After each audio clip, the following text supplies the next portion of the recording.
Salam, torpaq iyi verən zəhmətkeş əllərin sahibləri. Zəhmətkeş əllər video YouTube portalına gələn sualların bəzilərinə cavab vermək istəyirəm. Yazılı formada cavab vermişəm, indi video olaraq cavab vermək istəyirəm.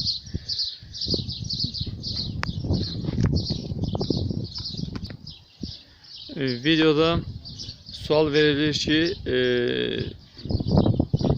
adınız nədir?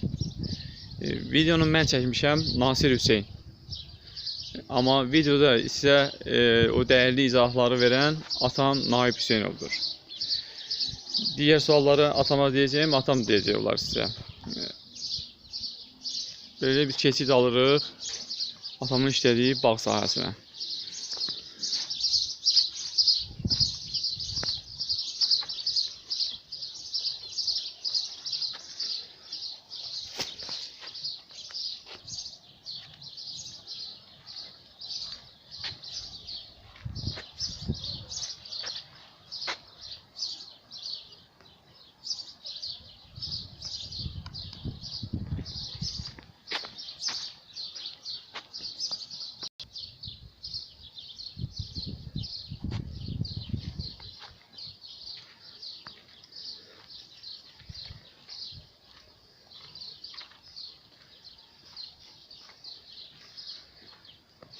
Salam, Allah qüvvət versin. Selamünaleyküm. O zəhmətli şəhərlər video portalımızda olan bəzi suallara cavab vermək istəyir. Cavablar lazımdır. Həm də ki, biraz məlumatlarımız var bu video çəkiliş barədə. Biz tamaşaçılarla bir salamlaşın, mən dalını oxuyacağım. Hamını salamlayıram. Dünə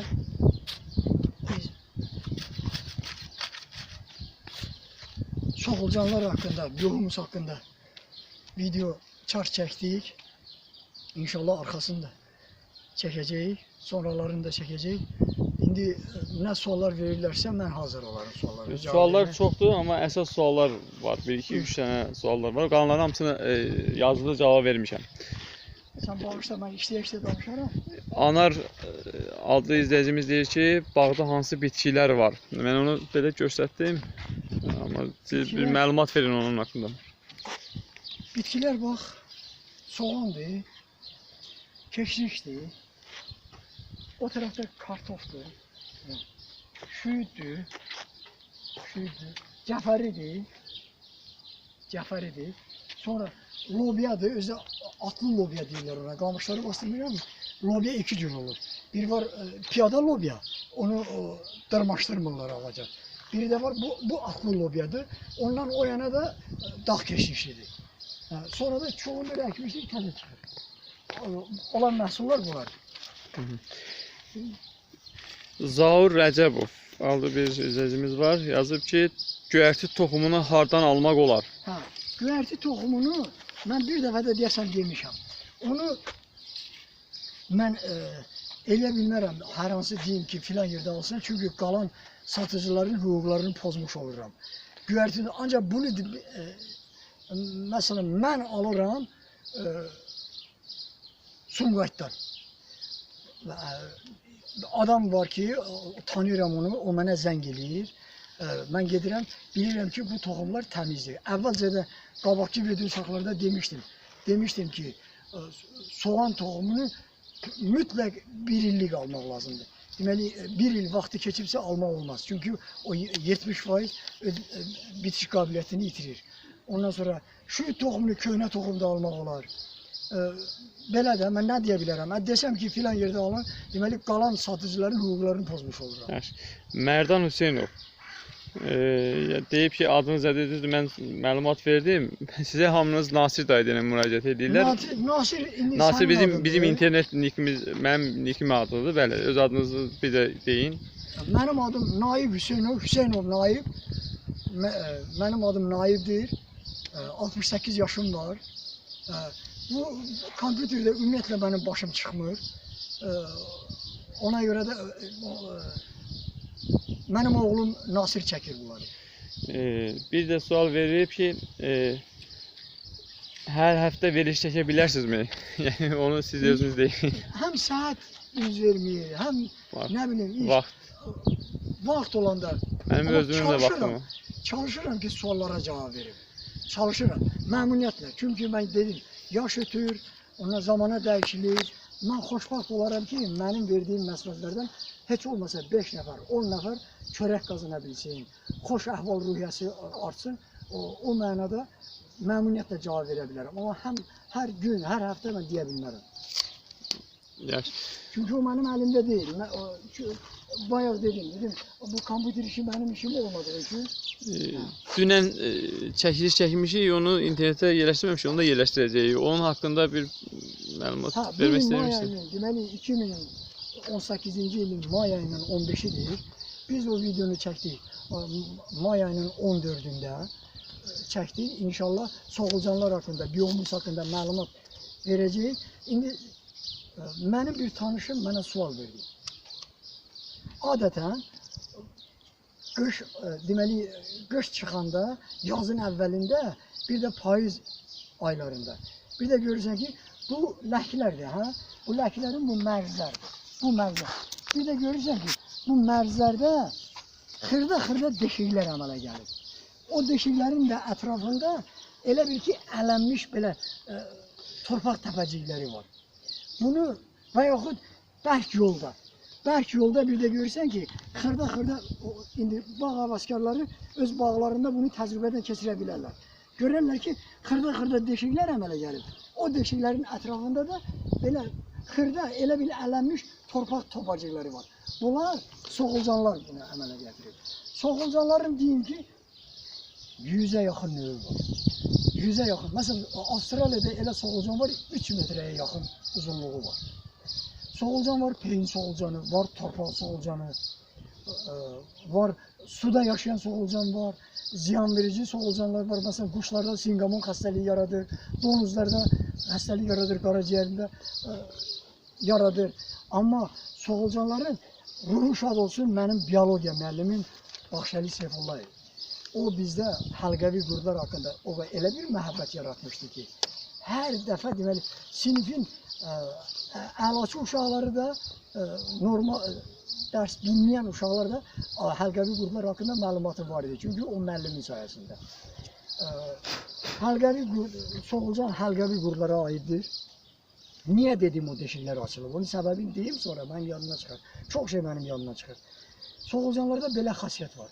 Məsəl üçün, qışdan çıxıb, torpaq yaşdır, soğulcanlar üçün yaxşı şərait yaranıb, onlar torpağın 10-20 santimetrində torpaq, deməli, belə deyək də, torpaqdan qidalanmaqla məşğuldurlar. Quraqlıq başlayır, onlar üçün şərait yaranmır, soğulcanlarda belə bir, Allah Teala onlara belə bir xüsusiyyət verib. Soğulcanlar, deməli, quraqlıq olan kimi, onlar həmin torpağın nəmliyi normal dərəcədə olmadığı üçün qidalana bilmirlər. Qidalana bilmədiyi üçün mütləq onlar dərinliyə getməlidir. Dərinliyə getmək üçün soğulcanlar deməli öz içindəki torpağı boşaltmalıdırlar. Sonra gedib dərinliyə qış yuxusu kimi yuxuya getməlidirlər. O torpağı boşaltmaq üçün də mütləq çölə çıxmalıdır. Çölə çıxanda da həmin o deşiklər açılır. O torpaq, deyirəm ki, ələnmiş torpaqlar həmin o torpağı orada boşaldır. Bağırsağın boşaldıqdan sonra torpağın dərinliyinə gedir, ta gələn nəmliyə qədər. O deşiklər oradadır. Mənim bir tanışım dedi, o torpaqlarda deşiklər var. Mən hansı dərmanı verim? Dedim, amanın gülüdür, dərman vermə. O çünki torpağı, indi mənə sual ola bilər. Niyə o deşiklər qalır? Məsələn, zad olmur. Bağlanmır. Çünki soğulcanda seliklik işə var. Həmin o selik qoymur torpağı dağılsın. Yapışqanlığı var da, yapışqanlığı kimi, elə bir su var. Təsəvvür elə, soğulcanda elə bir qüvvə var ki,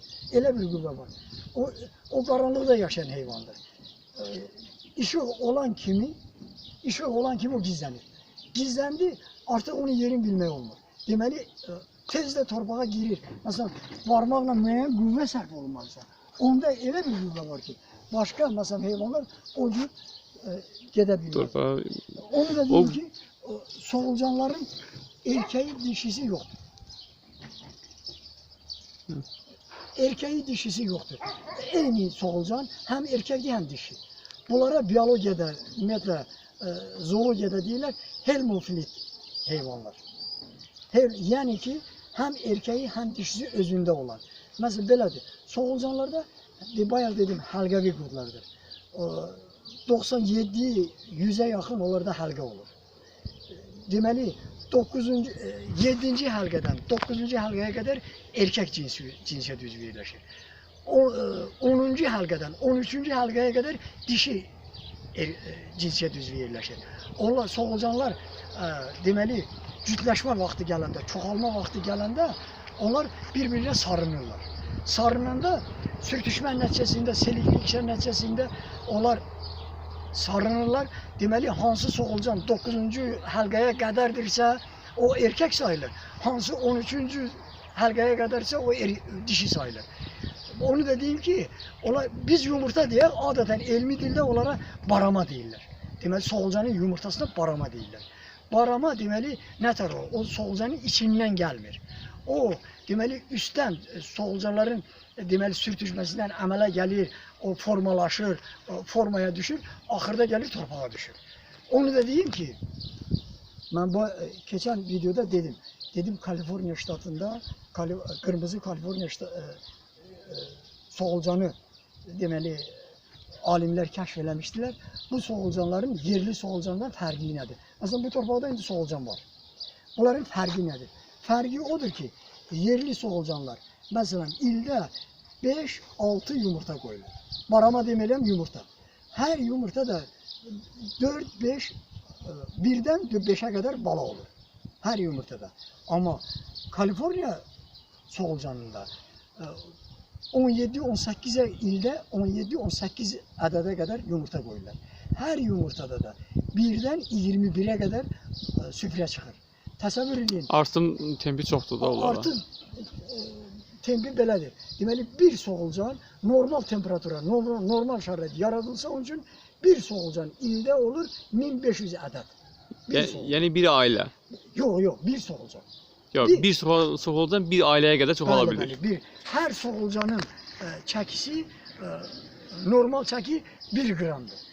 Her solucan eğer yarım gramsa bir sutkada öz yarım gram deməli torpaq biohumusu istisal eləyir. Öz çəkisi qədər. Öz çəkisi qədər. 1 gramsa 1 gram. Eğer 100 bin benim solucanım varsa indi orada gösterdim. Gələcəkdə mən deyərəm. Orada hardasa benim 50 bin solucanım var. Mən halbuki əldə eləmişəm 260 ədəd. Hansı 2 il bundan qabaq. Bəli. Deməli məndə biraz hələ onu təcrübəm yox idi, biliyim yox idi. O vaxtı ona görə solucanları yaxşı yetişdirə bilmədim. Deməli temperatur şəraiti qura bilmədim onlar üçün. Onu da deyim ki, solucanlar müsbət 9 dərəcədən müsbət 34 dərəcəyə qədər bu zaman il boyu işləyirlər. Müsbət 9 dərəcədə temperatur aşağı düşəndə onlar ölmürlər. Amma iş fəaliyyəti dayandırır. 34 dərəcədə də yuxarı olanda yenə də ölmürlər, amma iş fəaliyyəti dayanır. Yaxşı, onlar üçün ölmə təhlükəli temperaturu hansı hardadır? Temperatur hardasa 45 dərəcədən yuxarı. İstilik, soyuqluq? Soyuqluq deməli 0 dərəcə. Belə deyək. Donma həddində. Onu da deyim ki, yerli solucanlar indi mən bayaq deyirdim. Deyirdim ki, mənim təcrübəm yox idi deyən 260 dənə solucan əldə elədim. Onu da necə elədim? Televizorda eşitdim, bəs Goranboyun hansısa kəndə Yusif Ələkbərov salam göndərirəm ona. Çox sağ olsun ki, yenə də o televiziyaya vermişdi. Bəs o demişdi ki, mən belə solucan almışam, mən solucan haqqında çoxdan həvəsim var idi, lakin imkanım yox idi. İmkan deyirdə tapa bilmirdim. Əldə etmək olmurdu. Axırda 260 ədəd solucan tapdım. İndi mənim laboratoriyam yoxdur. Mən necə edim ki, öyrənim. Həqiqətən də bu Kaliforniya qırmızı solucandır, yoxsa yerli solucandır. Ona görə də ayrıca yerdə 260 ədəd yerli solucan yığdım. Onu ayrıca qabda yerləşdirdim. O biri Kaliforniya solucanına necə baxırdımsa, yerli soğulcana o cür baxdım. Yerli soğulcan hardasa indi olub deməli 260 ədəddən bəlkə də 500 minlərə olub artıq. Çünki o qışda, bu il qışda məsəl üçün IQ göstərə bilmədim. Onun üçün əlverişli şərait olmayanda o çıxır oradan. Yuvasından qaçır. Deməli qaldığı yerdən qaçır. Amma Kaliforniya ştatında olan soğulcanlar qaçmırlar. Onu da deyim ki, yumurtadan təzə çıxmış, mən hesab edin ki, Rusiyadan mən soğulcan gətirmişəm. Orada ona yaxşı məhsul vermirlər, qida vermirlər. Mən bura ona yaxşı qida verirəm. Amma o mənim o yaxşı qidamı qəbul eləmir. Niyə? Ora öyrəşir. Halbuki onun süfrəsi, yumurtadan çıxan süfrə, birinci udumu hansı deməli qidadan götürürsə, lap pis olsun, yaxşı olsun, hansını götürürsə ona öyrəşdi, onunla da Davam edir. Məsələn, İngiltərədə kanalizasiyaları təmizləyirlər bunu. İngiltərədə kanalizasiyaları böyük deməli bunkerlər düzəldiblər, soğulcanları yerləşdirirlər orada. Soğulcanlar deməli işlədirlər. Soğulcan